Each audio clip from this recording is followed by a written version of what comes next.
Does your cleaning business have rules for bartering? Rules for bartering. That is, barter as in trade. You give me something, I give you something in exchange. It's a good question. I'm Angela Brown, and this is Ask a House Cleaner. This is a show where you get to ask a house cleaning question, and I get to help you find an answer. Now, I do have somebody that wrote into the show, and they asked this question. I've been having issues with a friend I was trading a service for. Her service she provides me is about the same as me, cleaning for 2 hours. Now I'm cleaning for 4 hours, and she's been leaving the whole sink full of dishes and expecting things I did when I had the extra time. I have no clue how to tell her this no longer feels fair, and I keep justifying it to myself as just helping a friend. Okay, so the first rule of bartering is never do direct trades. You heard me. Never do direct trades. That is, your friend gives you something and you give something in exchange. Here's the reason why. It's never fair. It might start out as fair, but it quickly goes off balance. Now, I don't know what the service your friend is providing, but let's pretend your friend is a potato farmer. Okay, your friend is going to give you potatoes in exchange for you cleaning house. Very quickly, your $600 a month, let's just assume you're at $50 per hour, your $600 of cleaning per month is going to go out of whack really quickly when you realize that your family cannot eat $600 a month worth of potatoes, okay? So now you're stuck in this deal. You've made this agreement, you're friends, and now you feel weird and awkward because now you're just helping a friend, okay? That's not how to run a business.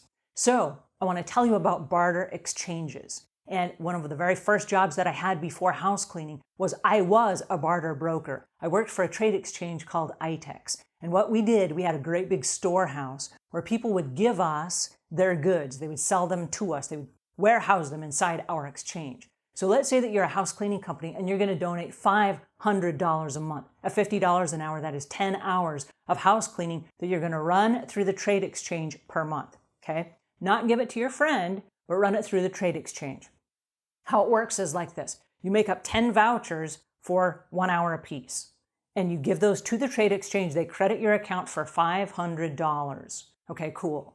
Now, there are lots of companies that will say, well, listen, I'm a hotel, and we have so many nights that we don't sell. We have empty rooms. We're going to give these rooms to the exchange. We're going to sell these to the exchange. So now the hotels are available. So I could go in with my $500 and I could buy a night at a hotel. And you say, well, I don't stay at a hotel. I don't need a hotel. The cool thing is there are lots of businesses like the pet groomers and the masseuses and all the different people who have smaller businesses. It might be a house painter. It might be somebody who does ad copy for the ads that you write. It might be somebody else who specializes in direct mail marketing who could help you put the ads together. It might be a graphic designer for your social media. It might actually be somebody who boosts social media. I know that the Savvy Cleaner training program that we run is in a barter exchange. So that instead of you paying cash for your monthly membership, you could pay with your barter dollars. You see how that works? So what happens is with your $500, you can go in there and you can spend your money anywhere in exchange for your membership per month, right? You're going to give 10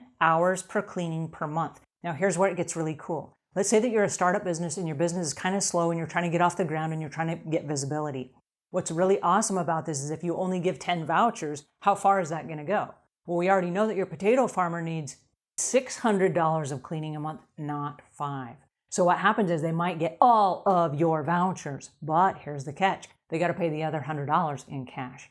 So let's say that you have several different clients and they all want to participate in your service per month. They all may only get 1 or 2 hours. And then all the rest of the cleaning, they have to pay you in cash. So it's a really great way to pick up extra business that starts out as a barter customer, and they may eventually and occasionally have barter vouchers to use towards their cleaning credit.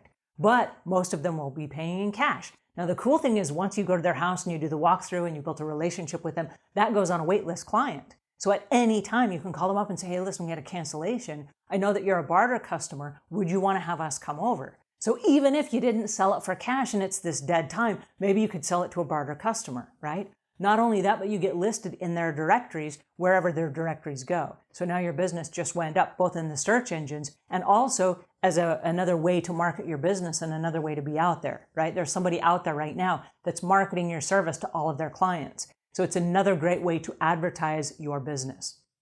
So the rules of bartering are these. Number 1, never do a direct trade. Number 2, make sure that you know up front and you have specified how many hours per month you're going to donate to the exchange. Because if it's only 10 hours, it's only 10 hours. So you don't get to a customer's house, you don't do a walkthrough and then have them say, well, can you just do like the next 10 cleanings for whatever? You're not going to go off book, you're not going to do side deals, and you're not going to let them take away all of your cash business for the barter, okay? You're only going to do however many hours you allotted.